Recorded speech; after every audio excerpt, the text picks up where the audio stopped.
I would come on and give you an update as to where I am with my cancer treatments. You haven't seen me for a while. I was doing really, really well.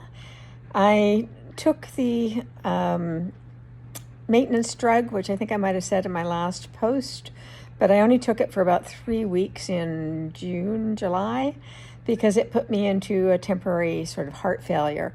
So we decided, together with my oncologist, that we were just going to do nothing all summer, because the way the doctor described it is that if the side effects of the drug were going to be worse than the symptoms from the cancer, like a teeter-totter.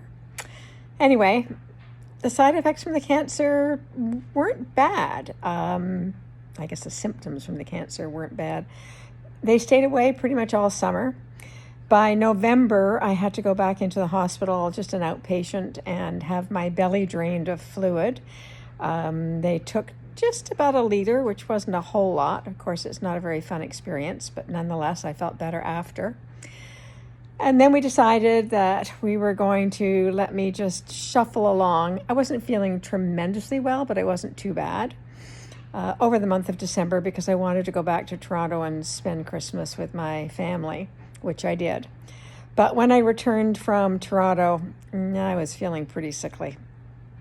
I ended up going back into outpatients, having my belly drained again. This time they took about 2.5 liters, and they put me right back into chemotherapy. We had hoped I was going to go into a immunotherapy trial, but here's the good news about that. My cancer's growing slower than what they anticipated. So there were no tumors, no new tumors. So when you go into immunotherapy, they have to be able to test the shrinking of a tumor to see how successful the drug is doing. And of course, if you don't have any tumors, that's impossible. So a week ago, last Monday, I went back into chemo, and it was a completely different cocktail of drugs. I'm surprisingly well.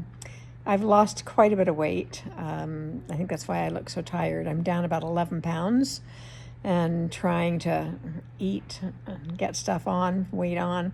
I have no appetite, so it's hard to even remember to eat, but I'm very hopeful because this does seem to be working fairly well.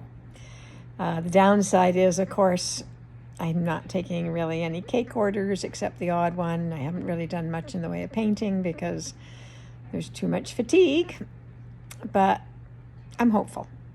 So I'll let you know. I'll keep you updated. Once again, thank you for all your kindness and your donations. It makes a big difference to me getting through day to day. While we now have my drugs covered, there's a tremendous amount of other expenses that you don't even consider comes along with this awful disease.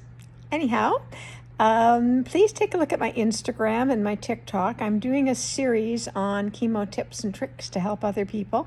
And if you have any contributing information that you'd like to pass on to me, I'd love to include it. So thanks again, guys.